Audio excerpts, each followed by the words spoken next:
Welcome back to Namboothiripad's easy physics. ഈ വീഡിയോയിൽ നമ്മൾ SSLC മോഡൽ എക്സാമിനേഷൻ 2018 ആ ക്വസ്റ്റ്യൻ പേപ്പറാണ് നമ്മൾ ആൻസർ ചെയ്യുന്നത്. ആദ്യത്തെ ചോദ്യം, give the frequency of electric current distributed in our country. നമ്മുടെ രാജ്യത്ത് വിതരണം ചെയ്യുന്ന വൈദ്യുതിയുടെ ആവൃത്തി എത്ര? ഉത്തരം എളുപ്പമാണ്, 50 hertz, 50 hertz. The earth pin of a 3-pin plug is constructed with some special features. Why? ഒരു 3-pin പ്ലഗിന്റെ എർത്ത് പിൻ ചില പ്രത്യേക ഗുണങ്ങൾ സവിശേഷതകളോട് കൂടിയാണ് നിർമ്മിച്ചിരിക്കുന്നത്. എന്തുകൊണ്ടാണ്? സുരക്ഷ ഉറപ്പാക്കാനാണ്. എപ്പോഴാണ് സുരക്ഷ ഉറപ്പാവുക? എർത്ത് ലൈൻ ഉപകരണവുമായി ബന്ധത്തിൽ തുടർന്നുകൊണ്ടിരിക്കണം, അപ്പോഴാണ് സുരക്ഷ ഉറപ്പാവുക. അപ്പോൾ നമ്മൾ 3-pin പ്ലഗിന്റെ എർത്ത് പിൻ അതിന് നീളവും വണ്ണവും കൂടുതലായിരിക്കും. അതിനാൽ നമ്മൾ എർത്ത് പിൻ കണക്ട് ചെയ്യുന്ന സമയത്ത് 3-pin കണക്ട് ചെയ്യുന്ന സമയത്ത് എർത്ത് പിൻ ആദ്യം ബന്ധത്തിൽ വരുന്നു. അതായത് ഫേസ് ലൈനും ന്യൂട്രൽ ലൈനും ബന്ധത്തിന് വരുന്നതിന് മുമ്പ് എർത്ത് പിൻ ബന്ധത്തിൽ വന്ന് സുരക്ഷ ഉറപ്പാകുന്നു. ഇനി സോക്കറ്റിൽ നിന്നും പുറത്തെടുക്കുന്ന സമയത്ത് ഫേസ് ലൈനും ന്യൂട്രൽ ലൈനും ബന്ധം വിച്ഛേദിച്ചതിന് ശേഷം മാത്രമേ എർത്ത് പിൻ സോക്കറ്റിൽ നിന്നും പുറത്തേക്ക് വരൂ. അപ്പോഴും സുരക്ഷ ഉറപ്പാക്കുന്നു. അടുത്തതായി, എന്തിനാണ് ഇതിന്റെ വണ്ണം കൂട്ടുന്നത്? തിക്നെസ് കൂട്ടുന്നത് റെസിസ്റ്റൻസ് അല്ലെങ്കിൽ പ്രതിരോധം കുറയ്ക്കുന്നതിന് വേണ്ടിയാണ്. ഏതെങ്കിലും കാരണവശാൽ ഫേസ് ലൈൻ ഉപകരണത്തിന്റെ ചട്ടക്കൂടുമായി മെറ്റാലിക് ബോഡിയുമായി സമ്പർക്കത്തിൽ വന്നാൽ, കോണ്ടാക്റ്റിൽ വന്നാൽ, എർത്ത് വയർ വഴി ഉയർന്ന വൈദ്യുത പ്രവാഹം ഉണ്ടാകണം എന്നുണ്ടെങ്കിൽ പ്രതിരോധം കുറയേണ്ടതുണ്ട്. അതിനായി എർത്ത് പിന്നിന്റെ വണ്ണം നമ്മൾ അല്ലെങ്കിൽ തിക്നെസ് വർദ്ധിപ്പിക്കുന്നു. ഇനി ഉത്തരം നോക്കാം. The length and thickness of the earth pin is more than that of the other pins. Since the length is more, when the 3-pin is introduced into the socket, the earth pin comes into contact with the circuit first. When the 3-pin is pulled out of the socket, the earth pin will be the last to break the circuit. Since the thickness is high, the resistance decreases. Hence, complete safety is ensured by the 3-pin. When the 3-pin is pulled out of the socket, the earth pin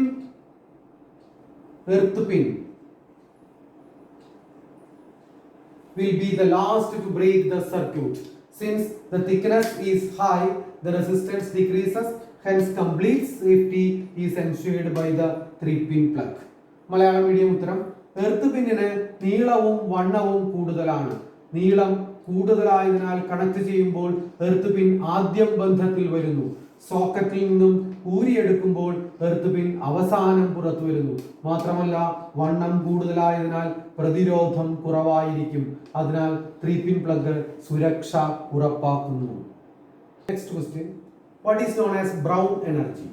brown energy എന്നാൽ എന്ത്? Direct ആയിട്ടുള്ള question ആണ്. Brown energy എന്ന് പറഞ്ഞു കഴിഞ്ഞാൽ global warming അടക്കമുള്ള എൻവയോൺമെന്റൽ problems ഉണ്ടാക്കുന്ന, ആഗോള താപനം അടക്കമുള്ള പരിസ്ഥിതി പ്രശ്നങ്ങൾ ഉണ്ടാക്കുന്ന ഊർജ്ജ സ്രോതസ്സുകളാണ്. ഇത് നോൺ റിന്യൂവബിൾ ആണ്, പുനഃസ്ഥാപിക്കാൻ കഴിയാത്തതാണ്. ഏതൊക്കെയാണ്? പെട്രോളിയം, കോൾ, അതുകൂടാതെ ന്യൂക്ലിയർ എനർജി. ഇത് മൂന്നുമാണ്. ഇത് പരിസ്ഥിതി പ്രശ്നങ്ങൾ ഉണ്ടാക്കുന്നതിനാലാണ് ഇതിന് ബ്രൗൺ എനർജി എന്ന് പേര് വന്നത്. ഇത് മറ്റൊരു തരത്തിലും കുറെ എനർജി ഫോംസ്, കുറെ ഊർജ്ജ സ്രോതസ്സുകൾ തന്നിട്ട് ബ്രൗൺ, ഗ്രീൻ എന്നിങ്ങനെ തരംതിരിക്കാനും പറയാറുണ്ട്. അപ്പോൾ പെട്രോളിയം, കോൾ തുടങ്ങിയ നോൺ റിന്യൂവബിൾ ആയിട്ടുള്ള എനർജി സോഴ്സിൽ നിന്നും പ്രൊഡ്യൂസ് ചെയ്യുന്ന എനർജിയാണ് brown energy. The energy produced from non-renewable sources such as petroleum and coal and the nuclear energy are named brown energy. These are sources which cause environmental problems including global warming. Malayalam medium. പുനഃസ്ഥാപിക്കുവാൻ കഴിയാത്ത ഊർജ്ജ സ്രോതസ്സുകളായ കൽക്കരി, petroleum തുടങ്ങിയവയിൽ നിന്നും നിർമ്മിക്കുന്ന ഊർജ്ജത്തെയും nuclear ഊർജ്ജത്തെയുമാണ് ബ്രൗൺ എനർജി എന്ന് പറയുന്നത്. ഇവ ആഗോള താപനമടക്കമുള്ള പരിസ്ഥിതി പ്രശ്നങ്ങൾ ഉണ്ടാക്കും. അടുത്ത question, write an instance in which Tyndall effect is observed. Tyndall പ്രഭാവം കാണുന്ന ഒരു സന്ദർഭം എഴുതുക. സിമ്പിൾ ആയിട്ടുള്ള ചോദ്യമാണ്. മിസ്റ്റി മോർണിംഗ്, മഞ്ഞുള്ള പ്രഭാതം. ടെക്സ്റ്റിൽ അതിന്റെ ചിത്രം കൊടുത്തിട്ടുണ്ട്. ആ ചിത്രം മനസ്സിലുള്ളവർക്ക് ഉത്തരം എഴുതാം. Explain how Tyndall effect is produced. Tyndall effect ഉണ്ടാകുന്നത് പ്രകാശത്തിന് സൂക്ഷ്മ കണങ്ങളിൽ തട്ടി വിസരണം സ്കാറ്ററിംഗ് സംഭവിക്കുമ്പോൾ ആ കണങ്ങള് പ്രകാശിതമാകും, ഇലുമിനേറ്റഡ് ആവും. അങ്ങനെ സഞ്ചാരപാത, അതായത് ലൈറ്റിന്റെ പാത്ത് നമുക്ക് കൃത്യമായിട്ട് കാണാൻ കഴിയും, വിസിബിൾ ആകും. അതിന് പറയുന്ന പേരാണെന്ത്? Tyndall effect. അപ്പോൾ ഇത് സാധ്യമാകണമെന്നുണ്ടെങ്കിൽ അന്തരീക്ഷത്തിലെ സൂക്ഷ്മ കണികകൾ ഉണ്ടാകണം, അല്ലെങ്കിൽ സൂക്ഷ്മ കണികകൾ ഉള്ള മാധ്യമത്തിൽ മാത്രമേ ഇത് സംഭവിക്കുകയുള്ളൂ.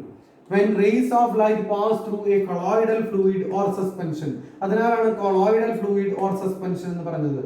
ഇതിൽ എന്തുണ്ട്? പാർട്ടിക്കിൾസ് ഉണ്ടാവും, വളരെ ടൈനി പാർട്ടിക്കിൾസ് ഉണ്ടാവും. The tiny particles get illuminated due to scattering.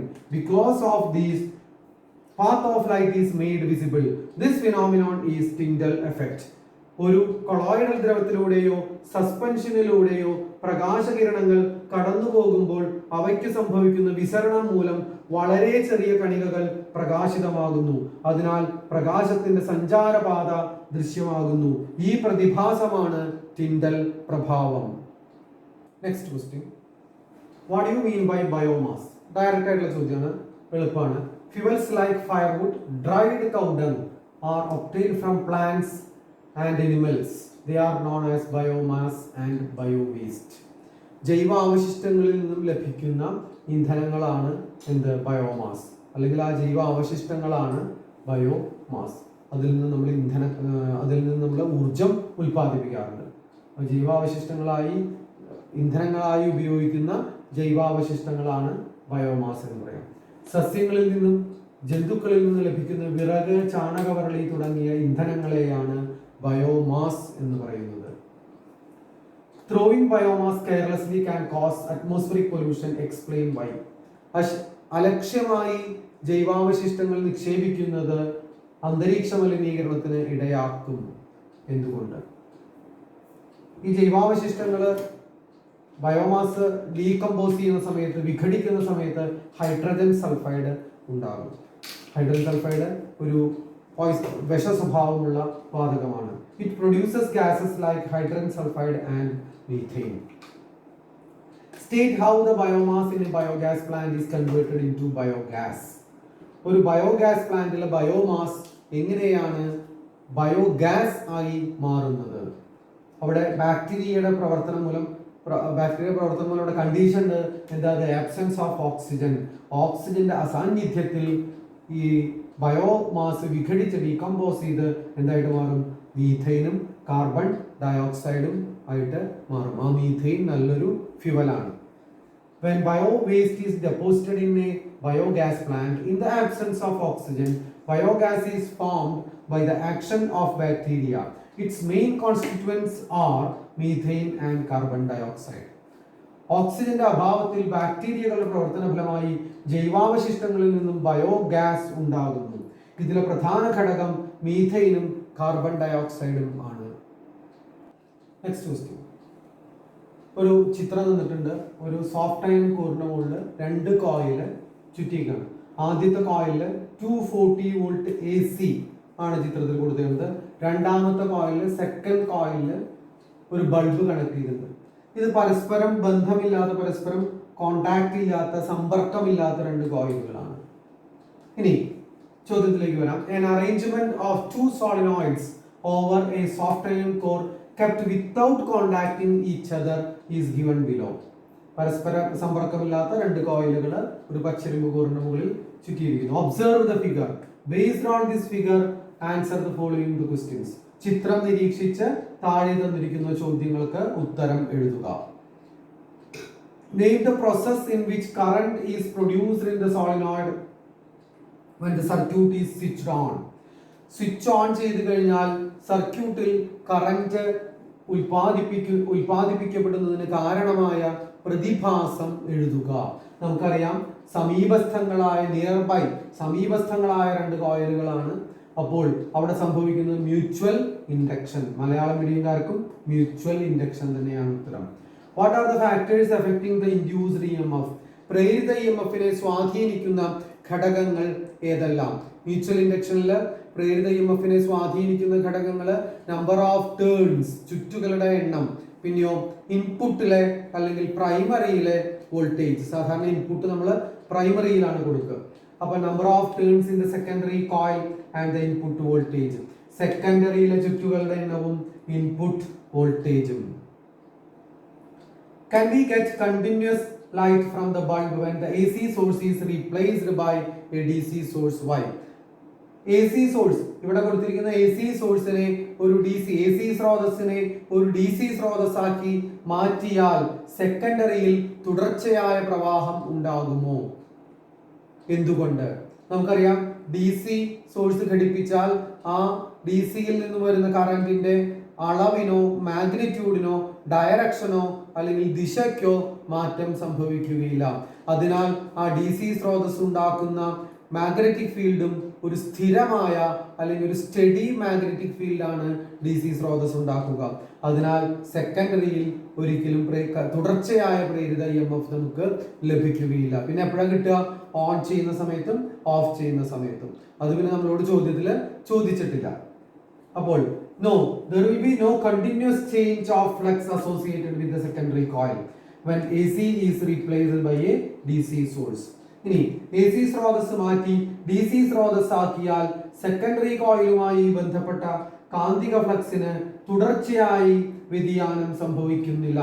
അതിനാൽ തുടർച്ചയായ പ്രവാഹം സെക്കൻഡറിയിൽ ഉണ്ടാകുന്നില്ല. ഇതിൽ ഒരു ചോദ്യം, ഈ ക്വസ്റ്റ്യൻ പേപ്പറിൽ ഒരു ചോദ്യം, തൊട്ട് മുമ്പത്തെ ഒരു ചോദ്യം നമ്മുടെ പുതിയ സിലബസുമായി ബന്ധപ്പെട്ടതാണ്. സ്കാറ്ററിങ്ങിന്റെ സോഡിയം വിസരണത്തിന്റെ സോഡിയം സൾഫേറ്റ് ഉപയോഗിച്ചിട്ടുള്ള പരീക്ഷണം. ആ ചോദ്യം നമ്മൾ വിശദമായിട്ട് 2019 മാർച്ച് എക്സാമിനേഷന്റെ ക്വസ്റ്റ്യൻ പേപ്പറിൽ ആൻസർ ചെയ്തതാണ്. ആ വീഡിയോ കണ്ടാൽ നിങ്ങൾക്ക് അതിന് ഉത്തരം കൃത്യമായിട്ട് എഴുതാൻ സാധിക്കും. അതിനാൽ ആ ചോദ്യം നമ്മൾ ഇവിടെ ചർച്ച ചെയ്യുന്നില്ല.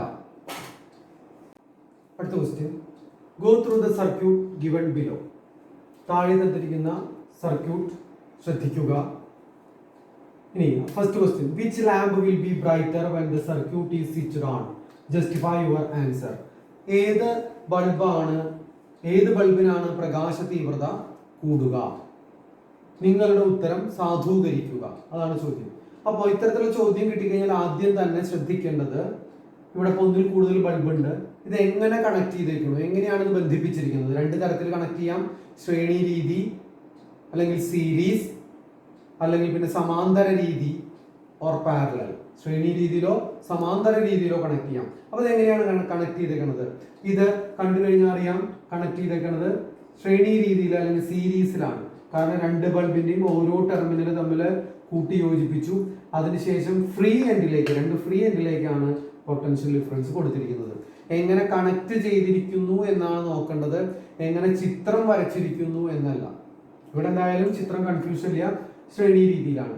ശ്രേണി രീതിയിൽ ഘടിപ്പിച്ചാൽ സാധാരണ നമ്മുടെ ഹൗസ് ഹോൾഡ് വയറിംഗിൽ, ഗൃഹവൈദ്യുതീകരണ സർക്യൂട്ടില് സമാന്തര രീതിയിൽ അല്ലെങ്കിൽ പാരലൽ കണക്ഷൻ ആണ് സാധാരണ ഉപയോഗിക്കുക. അപ്പോഴാണ് എല്ലാ ഉപകരണങ്ങൾക്കും ഒരേ പൊട്ടൻഷ്യൽ ഡിഫറൻസ് കിട്ടുക. ഇത് ശ്രേണി രീതിയാണ്. ശ്രേണി രീതിയിൽ പൊട്ടൻഷ്യൽ ഡിഫറൻസ്, വോൾട്ടേജ് വ്യത്യസ്തമായിരിക്കും, കറന്റ് സെയിം ആയിരിക്കും. ഇത് രണ്ടും ഇൻകാൻഡസെന്റ് ബൾബ് ആയതിനാൽ H=I²RT എന്നുള്ള ഫോർമുല അനുസരിച്ച് ഹീറ്റ് എനർജി ജനറേറ്റ് ചെയ്തിട്ട് അല്ലെങ്കിൽ താപോർജ്ജം ഉൽപ്പാദിപ്പിക്കപ്പെട്ടിട്ടാണ് ബൾബ് പ്രകാശം തരുന്നത്. അപ്പൊ നമുക്ക് ഇവിടെ ചിന്തിക്കേണ്ടത് ഏതിലാണ് കൂടുതൽ താപോർജ്ജം ലഭിക്കുക എന്നാണ്. H=I²RT ആണ്. ഇതിൽ I സെയിം ആണ്. ശ്രേണി രീതിയില് സീരീസില് ഒരേ ഇന്റൻസിറ്റി ഓഫ് കറന്റ് ആവും, വൈദ്യുത പ്രവാഹ തീവ്രത തുല്യമായിരിക്കും. പിന്നെ ശ്രദ്ധിക്കുന്നത് സമയത്തിന് മാറ്റം വരുത്താൻ പറ്റില്ല. അപ്പൊ I സെയിം ആണ്. പിന്നെ ഹീറ്റ് എനർജി അല്ലെങ്കിൽ താപോർജ്ജത്തെ സ്വാധീനിക്കുന്ന ഘടകം, ഇൻഫ്ലുവൻസ് ചെയ്യുന്ന ഫാക്ടർ പിന്നെ ഏതാ? റെസിസ്റ്റൻസ് ആ. അപ്പൊ സ്വാഭാവികമായിട്ടും റെസിസ്റ്റൻസ് കൂടിയ ബൾബാണ് ഇവിടെ പ്രകാശം തരിക. റെസിസ്റ്റൻസ് കൂടുക എപ്പോഴും പവർ കുറഞ്ഞ ആൾക്കാണ്. പ്രത്യേകം ശ്രദ്ധിക്കണം, പവർ കുറഞ്ഞ ആൾക്കാണ് റെസിസ്റ്റൻസ് കൂടുക. അപ്പോൾ ഇവിടെ കൂടുതൽ പ്രകാശം തരിക 40 വാട്ട് ബൾബാണ്. സാധാരണ നമ്മുടെ വീടുകളിൽ 500 വാട്ടും 40 വാട്ടും കണക്ട് ചെയ്താൽ 500 വാട്ടാണ് പ്രകാശം കൂടുതൽ തരിക. കാരണം അത് സമാന്തര രീതിയാണ്, പാരലൽ കോമ്പിനേഷൻ ആണ്. ഇവിടെ സീരീസ് ആണ്, നേരെ വിപരീതം സംഭവിക്കും. 40 വാട്ടാണ് ഇവിടെ പ്രകാശം കൂടുതൽ തരിക. കാരണം അതിനായിരിക്കും ഉയർന്ന റെസിസ്റ്റൻസ്. രണ്ടിലൂടെയുള്ള കറണ്ട് സെയിം ആണ്. പിന്നെ നമ്മൾ ചിന്തിക്കേണ്ടത് പ്രതിരോധത്തിനെ കുറിച്ച് അല്ലെങ്കിൽ റെസിസ്റ്റൻസിനെ കുറിച്ചാണ്. അത് പ്രത്യേകം ശ്രദ്ധിക്കേണ്ട ചോദ്യമാണത്. വിച്ച് അപ്പോൾ ഉത്തരത്തിലേക്ക് വരാം 40 watt. Current will be same through each bulb. Then bulb with more resistance gives more light is equal to 40 വാട്ടാണ് ബൾബ്. ഇനി വെച്ചാൽ റെസിസ്റ്റൻസ് കാൽക്കുലേറ്റ് ചെയ്ത് ജസ്റ്റിഫൈ ചെയ്യാം, അതിന് വിരോധമില്ല. അപ്പൊ അടുത്ത പ്രോബ്ലത്തിൽ നമ്മൾ റെസിസ്റ്റൻസ് കാൽക്കുലേറ്റ് ചെയ്യുന്നുണ്ട്. അത് കാരണമാണ് ഞാൻ ഇവിടെ ചെയ്യാതിരുന്നത്. മലയാളം മീഡിയം. ഓരോ ബൾബിലൂടെയും ഉള്ള വൈദ്യുത പ്രവാഹ തീവ്രത തുല്യമായതിനാൽ പ്രതിരോധം കൂടിയ 40 വാട്ട് ബൾബായിരിക്കും കൂടുതൽ പ്രകാശം തരുന്നത്. അപ്പൊ ഇവിടെ ശ്രേണി രീതിയിലാണ് ഘടിപ്പിച്ചേക്കുന്നത്, അതിനാലാണ് ഇത്തരത്തിൽ സംഭവിക്കുന്നത്. ഇനി what will be the amperage of fuse in the circuit? ഈ ഫ്യൂസിന്റെ ആംപിയറേജ് എത്ര? അപ്പൊ ഇവിടെ തന്നിരിക്കുന്ന വാല്യൂസ് കാൽക്കുലേറ്റ് ചെയ്യാൻ എളുപ്പമുള്ളതല്ല, അങ്ങനെ ഒരു ബുദ്ധിമുട്ടുണ്ട്. അപ്പൊ ഫ്യൂസ് വയറിന്റെ ആംപിയറേജ് അറിയണം എന്നുണ്ടെങ്കിൽ നമുക്ക് കറന്റ്, ആ സർക്യൂട്ടിലൂടെ എത്ര കറന്റ് ഒഴുകും എന്നറിയണം. ഇന്റൻസിറ്റി ഓഫ് കറന്റ് അറിയണം. കറന്റ് അറിയാനുള്ള ഇക്വേഷൻ എന്താ? V by I ആണ്. V by I, V നമുക്കറിയാം, സോറി V by R ആണ്. R നമുക്കറിയില്ല, റെസിസ്റ്റൻസ് അറിയില്ല. പക്ഷെ റെസിസ്റ്റൻസ് ഉണ്ടാക്കുന്നത് ആരൊക്കെയാണ്? ഈ രണ്ട് ബൾബുകളാണ്. അപ്പൊ ആ രണ്ട് ബൾബുകൾ ഏത് രീതിയിലാണ് കണക്ട് ചെയ്തേക്കുന്നത്? സീരീസിലാണ്. അപ്പൊ സീരീസ് കോമ്പിനേഷന്റെ റെസിസ്റ്റൻസ് അറിയണമെങ്കിൽ R is equal to R1 plus R2 ആണ്. R is equal to R1 plus R2. അപ്പൊ നമുക്ക് ആദ്യം ഈ ബൾബിന്റെ റെസിസ്റ്റൻസ് അറിയണം, ഈ ബൾബിന്റെയും റെസിസ്റ്റൻസ് അറിയണം. അതെങ്ങനെ അറിയും? R is equal to V square by P. 240 into 240 divided by 500 എത്ര കിട്ടും? 115.2 ഓം. അതുമാതിരി തന്നെ R2, ഈ ബൾബിന്റെ എത്ര കിട്ടും? 1440 ഓം. ഇത് ശ്രദ്ധിച്ചു കഴിഞ്ഞാൽ അറിയാം, ഇതിനാണ് റെസിസ്റ്റൻസ് കൂടുതൽ, അതിനാൽ ഇതിലാണ് പ്രകാശം കൂടുതൽ ലഭിക്കുക. ഇനി രണ്ടും സീരീസ് ആയ കാരണം രണ്ടും കൂടി കൂട്ടണം. R1 plus R2 അപ്പൊ എത്ര? 1440 പ്ലസ് 115.2 is equal to 1155.2 ഓം. ഇതാണ് ഇതിന്റെ എഫക്റ്റീവ് 1555.2 ഓം. ഇതാണ് ഇതിന്റെ എഫക്റ്റീവ് റെസിസ്റ്റൻസ്. ഇനി അപ്പൊ സർക്യൂട്ടിലൂടെ കറന്റ് എന്തായിരിക്കും? I is equal to V by R എന്ന് പറഞ്ഞാൽ 240 divided by 1555.2 is equal to 0.15 ampere. അപ്പൊ ആംപിയറേജ് നമുക്ക് എത്ര എഴുതാം? Amperage is equal to 0.15 ampere. അങ്ങനെ എഴുതിയാൽ മതി. ഇതിനെ ഒന്നും ആക്കാൻ പറ്റില്ല, കാരണം വളരെ നിരവധി മടങ്ങായിട്ട് മാറും അപ്പോൾ ആംപിയറേജ്. അപ്പോൾ ഈ ക്വസ്റ്റ്യനിൽ ചില അപാകതയുണ്ട്. അപ്പോൾ നമുക്ക് ഇങ്ങനെ വർക്ക്ഔട്ട് ചെയ്യാനേ നിവൃത്തിയുള്ളൂ. Amperage is equal to 0.15 ampere തന്നെ ഉത്തരം എഴുതും. അപ്പൊ ചിലര് ഇതിലെ കറന്റ് വേറൊരു രീതിയിൽ കാണും. അങ്ങനെ കാണാൻ പാടില്ല. എന്താ അത്? നമുക്കറിയാം P is equal to VI, then I is equal to P by V. അങ്ങനെ കറണ്ട് കണ്ടൂടെ എന്ന് ചിലർക്ക് തോന്നാം. അങ്ങനെ കറണ്ട് നമുക്ക് കാണാൻ സാധിക്കില്ല, കാരണം ഈ കറണ്ട്, അങ്ങനെ കറണ്ട് കാണാം, പക്ഷെ ഈ കറണ്ട് ആയിരിക്കില്ല ഈ സർക്യൂട്ടിലൂടെ ഒഴുകുന്നത്. കാരണം എന്താണെന്ന് വെച്ച് കഴിഞ്ഞാൽ ഈ കറണ്ട് ഒഴുകണം എന്നുണ്ടെങ്കിൽ ഈ പവറിന് യോജിച്ച പൊട്ടൻഷ്യൽ ഡിഫറൻസ് ഈ ബൾബിന് കിട്ടണം. അതായത് പവർ 500 വാട്ട് പവർ ഇത് തരണം എന്നുണ്ടെങ്കിൽ 240 വോൾട്ട് പൊട്ടൻഷ്യൽ ഡിഫറൻസ് ഇതിൽ അപ്ലൈ ചെയ്യണം. പക്ഷെ ഇത് രണ്ടും സീരീസിലായതിനാൽ ഇതിന് 240 വോൾട്ട് കിട്ടില്ല, ഇതിനും 240 വോൾട്ട് കിട്ടില്ല. അപ്പൊ ആ ബന്ധം വെച്ച് നമുക്ക് കാണാൻ പറ്റില്ല. നേരെ മറിച്ച് ഇത് പാരലൽ ആയിട്ട് കണക്ട് ചെയ്ത് 240 വോൾട്ട് നമ്മൾ അപ്ലൈ ചെയ്തു എന്ന് വെച്ച് കഴിഞ്ഞാൽ നമുക്ക് അവിടെ കറണ്ട് നമുക്ക് അത്തരത്തിൽ കാണാം. ഓരോ ബൾബിലൂടെയും ഉള്ള കറണ്ട് നമുക്ക് അങ്ങനെ കാണാം. ഇവിടെ അത് പറ്റില്ല, കാരണം ഇതിൽ 240 മാർക്ക് ചെയ്തിട്ടുണ്ടെങ്കിലും സീരീസ് ആയ കാരണം ആ പൊട്ടൻഷ്യൽ ഡിഫറൻസ് അതിന് കിട്ടില്ല. അപ്പൊ നമുക്ക് ഈ മാർഗം മാത്രമേ ഉള്ളൂ. ഇത് തെറ്റാണ്, ഈ മാർഗം തെറ്റാണ്. ഇതോടുകൂടി SLC മോഡൽ എക്സാമിനേഷൻ 2018 ചോദ്യങ്ങൾ, പുതിയ സിലബസിലെ ചോദ്യങ്ങൾ അവസാനിക്കുകയാണ്. അപ്പൊ വീണ്ടും പറയാണ്, പഴയ സിലബസിലെ പഴയ ക്വസ്റ്റ്യൻ പേപ്പറുകൾ നോക്കുന്ന സമയത്ത് നമുക്ക് പുതിയ സിലബസിലെ 2 പാഠങ്ങൾ, അതായത് ദർപ്പണം അല്ലെങ്കിൽ മിററും ലെൻസുമായി ബന്ധപ്പെട്ട 2 പാഠങ്ങളിലെ ചോദ്യങ്ങൾ നമുക്ക് കിട്ടില്ല. ആ 2 പാഠങ്ങളിലെ ചോദ്യങ്ങൾ നമ്മൾ പ്രത്യേകം വീഡിയോസ് നമ്മൾ ചെയ്യും. അപ്പോ ഇത്രയും ചോദ്യങ്ങൾ ചെയ്ത് പഠിക്കുക. എല്ലാ വിദ്യാർത്ഥികൾക്കും ഒരിക്കൽ കൂടി വിജയാശംസകൾ നേരുന്നു.